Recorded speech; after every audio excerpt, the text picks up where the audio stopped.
जे हमें यह सिखाता है कि लाइफ को जॉयफुल बनाना है, आनंदपूर्ण बनाना है। मैं तो कई बार कहता हूं, समझ लेना, जीवन में एक ही सूत्र, जॉय के क्षेत्र में, आनंद के क्षेत्र में, जीवन में एक ही सूत्र आंखों के सामने रखना। मानो तो मौज है, मैं कई बार कहता हूं, मानो तो मौज है, वरना टेंशन तो रोज है।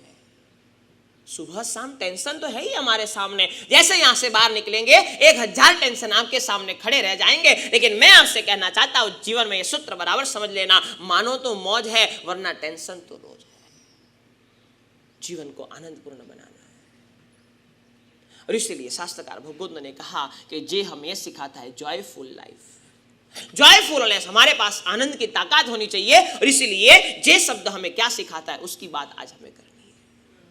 जैसे हम क्या बोध लें, क्या करें कि जे हमारे लिए जॉय का कारण बन जाए। और शास्त्रकार भगवंत ने कहा कि जे को यदि समझना है, जे वर्ण से यदि कुछ बोध लेना है, जे वर्ण से अपने को जीवन में कुछ उतारना है, कुछ स्वीकारना है, तो 3 जे को हमारे जीवन से डिलीट करना है, उसको निकालना पड़ेगा। जीवन में जॉयफुलनेस लानी हो, जीवन को आनंदपूर्ण बनाना हो, जीवन में मौज करनी हो, जीवन में आनंदपूर्ण जीवन बिताना हो, तो निश्चित तौर पर शास्त्रकार भगवान कहते हैं 3 जे को हमारी लाइफ से निकालना पड़ेगा। कहा सबसे पहले नंबर 1 फर्स्ट जे कौन सा? तो कहा कि फर्स्ट जे जेलेसी का, ईर्ष्या। ईर्ष्या को कहा जाता है जेलेसी। फर्स्ट जे कौन सा? कहा कि जीवन में 3 जे निकालने जैसे है, और यदि 3 जे हम निकाल सकते हैं तो निश्चित तौर पर हमारी जर्नी ऑफ जॉय बन सकती है, हमारी जर्नी जॉयफुल बन सकती है, हमारा जीवन जॉयफुलनेस के साथ आगे बढ़ सकता है। लेकिन उसके पहले शास्त्रकार भगवद्गीता ने कहा, बराबर समझ लेना, 3 जे को हमारी लाइफ से डिलीट करना पड़ेगा। पहला जे कौन सा? कौन सा? बोलो तो कौन सा? जेलसी, ईर्ष्या। जो ईर्ष्या का भाव हमारे भीतर है, हमसे अच्छा, हमारे से अच्छा जीवन में कुछ भी दिख जाए, वहां हमारी ईर्ष्या खड़ी हो जाती है। हमारे से नीचे है कोई दिक्कत नहीं, हमारे से कम है कोई परेशानी नहीं, हमारे से बेहतर नहीं लेकिन हमारे से बदतर है कोई दिक्कत नहीं। लेकिन जो चीज हमारे से बेहतर हमारी आंखों के सामने आती है, वो चाहे चीज हो, चाहे इंसान हो, चाहे कोई भी हो, लेकिन जब भी हमारे से ऊपर की चीज हमें दिखती है तो एक ईर्ष्या का भाव हमारे भीतर खड़ा होता है। शास्त्रकार भगवान कहते हैं ईर्ष्या क्यों करनी?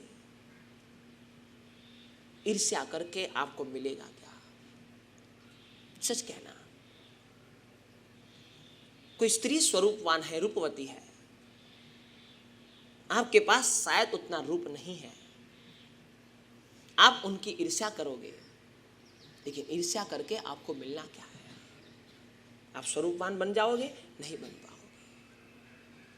कोई पुरुष संपत्तिवान है, आपके पास शायद उतनी संपत्ति नहीं है, उतनी संपत्ति के आप धनी नहीं हो, आप उसकी ईर्ष्या करोगे, ईर्ष्या करके मिलना क्या है? संपत्ति मिल जाएगी? नहीं। इसलिए शास्त्रकार भगवत ने कहा कि समझना, ईर्ष्या करके कुछ भी नहीं मिलना। मैं तो कई बार कहता हूं कि जीवन में हो सके तो किसी के सुख को देखकर आनंदित होना, जीवन में हो सके तो किसी के सुख को देखकर आनंदित होना, लेकिन किसी के सुख को देखकर ईर्ष्या कभी मत करना।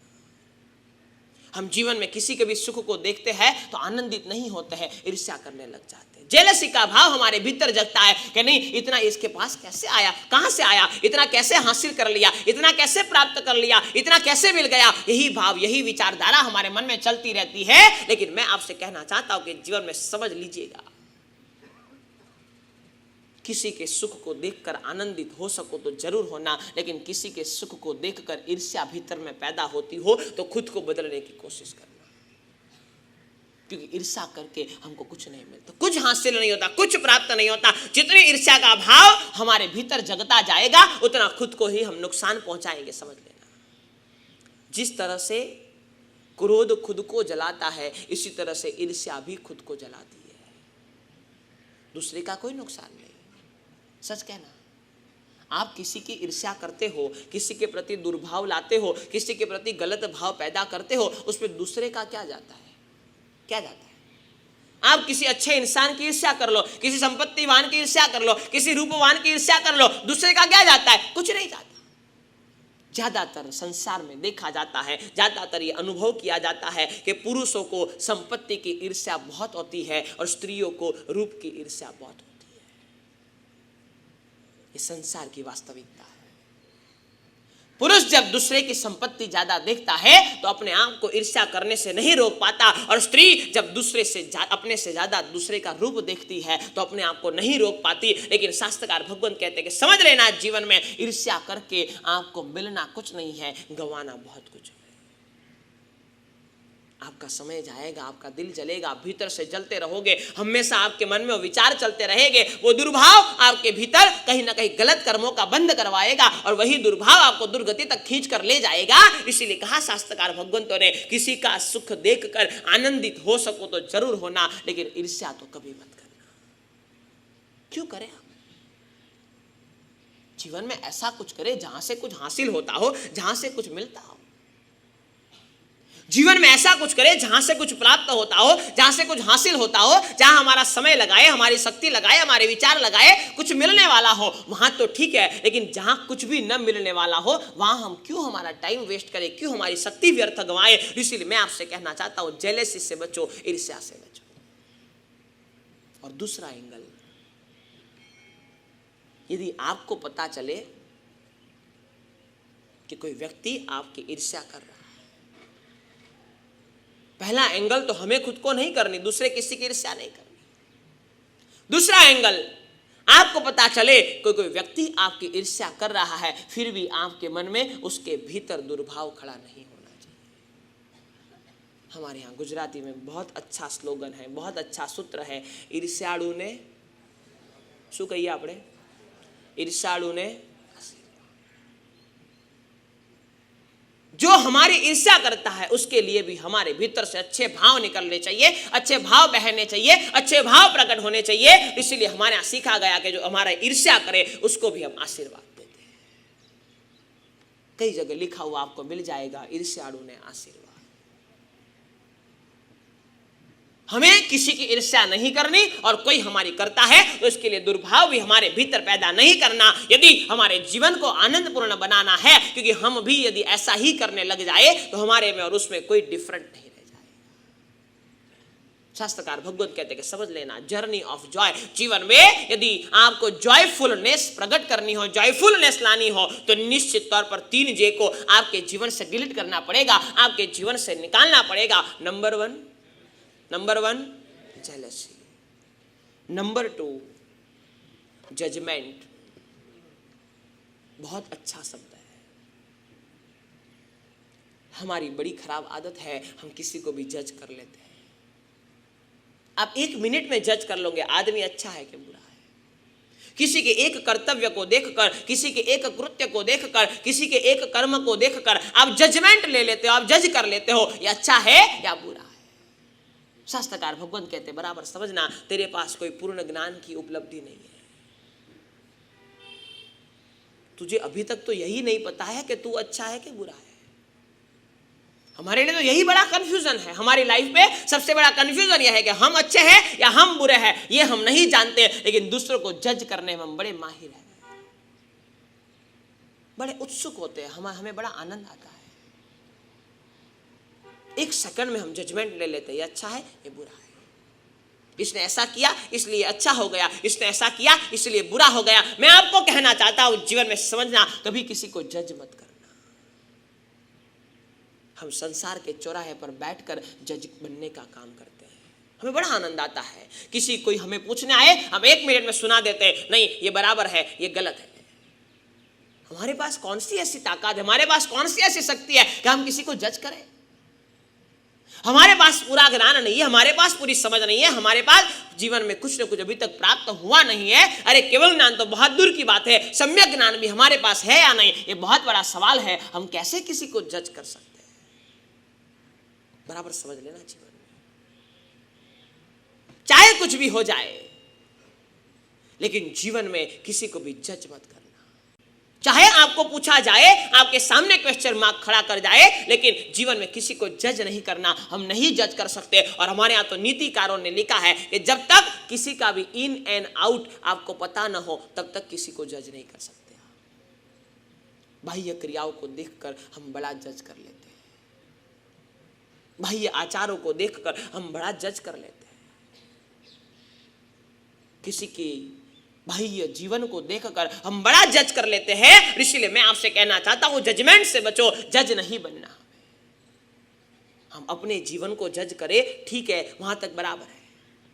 हम अपने आप को देखें, हमारे ऊपर हम मार्क्स रख दे, ये सही है, हम गलत है, ये वहां तक ठीक है। लेकिन शास्त्रकार भगवान कहते हैं कि जिस दिन तू दूसरे को जज करने लग गया ना, तब समझ लेना कहीं ना कहीं दूसरे में इतना उलझ जाएगा, दूसरे में इतना तेरा प्रवेश हो जाएगा कि अपने आप को भूल जाएगा, अपने भीतर को भूल जाएगा, अपने जीवन को भूल जाएगा। इसलिए शास्त्रकार भगवान कहते हैं कि समझ लेना, नो जजमेंट।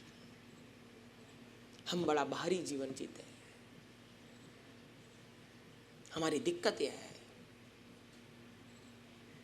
हम जीवन भी बाहर से जीते हैं और देखते भी बाहर का है। हमारा जीवन भी बाहरी और हमारी दृष्टि भी बाहरी। सब कुछ हमें ऊपर ऊपर, हमारा इंटरेस्ट पैकिंग में ज्यादा है, मटेरियल में कम है। आपको पता है, चाइना की आइटम जितनी भी आती है ना, मटेरियल में कोई दम नहीं होता, लेकिन पैकिंग अच्छा होता है, लेकिन फिर भी बिक जाती है, क्योंकि आपका इंटरेस्ट पैकिंग में ज्यादा है, मटेरियल में कम है। आप प्रेजेंटेशन के ऊपर चलते हो, आप बाह्य जीवन के ऊपर चलते हो, आप बाह्य आचारों को देखकर चलते हो, आप बाह्य जीवन, बाह्य कर्म क्रियाओं को देखकर चलते हो। मैं आपसे कहना चाहता हूं, जीवन में कभी भी किसी को जज बाह्य चीजों से देखकर मत करना। और मैं तो कहता हूं, हम जज करें ही क्यों? हम कौन होते हैं जज करने वाले? हमें ऐसी शक्ति किसने दी? हमें ऐसी सत्ता किसने दी कि हम किसी को जज करें? और एक दुर्जन से दुर्जन इंसान भी दिखाई पड़े ना, कितना भी दुष्कृत्य करता हो, लेकिन फिर भी हम किसी को जज न करें, बराबर समझ लेना। शास्त्रकार भगवान कहते हैं, परमात्मा महावीर ने यहां तक कहा, समझना, किसी ने जाकर परमात्मा महावीर से पूछा कि प्रभु, गौशालक सही है या गलत है? हम तो अनेकांतवाद को समझते हैं, हम तो स्यादवाद को समझते हैं। जो गौशालक परमात्मा को पीड़ा देकर गया, परमात्मा को परेशान करके गया, परमात्मा को दुखी करके गया, वो गौशालक के लिए भी जब प्रभु को पूछा गया कि वो गलत है या सही है, तब परमात्मा महावीर का उत्तर ये था, वो भी सही हो सकता है। समझना, स्यादवाद। हम एकांतवाद से जीवन नहीं जी सकते। यदि परमात्मा महावीर के हम वंशज है, परमात्मा महावीर के हम संतान है, तो समझ लेना, जीवन में किसी को भी आप एक एंगल को देखकर जज नहीं कर सकते।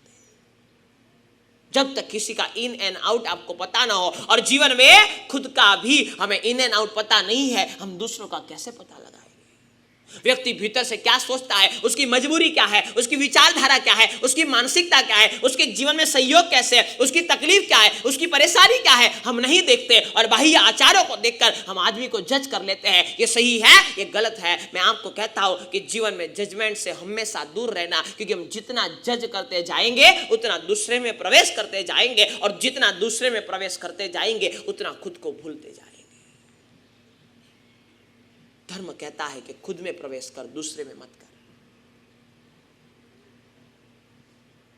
लाइफ में जॉयफुलनेस चाहिए तो 3 जे को लाइफ में से निकालना पड़ेगा। सबसे पहले नंबर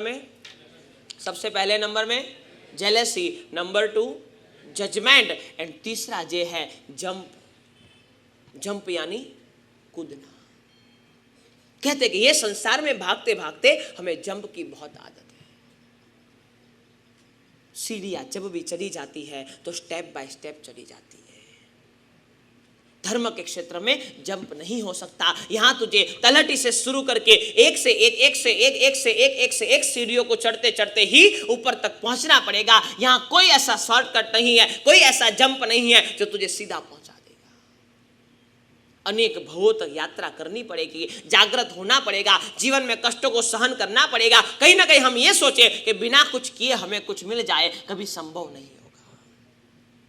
एक चीज समझ लेना, संसार में शायद ऐसा हो सकता है, बराबर समझना, संसार में शायद ऐसा हो सकता है आपको बिना कुछ किए कुछ प्राप्त हो जाए। आपका पुण्योदय प्रबल हो, कोई धनवान के घर, कोई संपत्तिवान के घर आपका जन्म हो जाए, आपको बिना कुछ किए आप करोड़ों रुपए के मालिक बन जाओगे।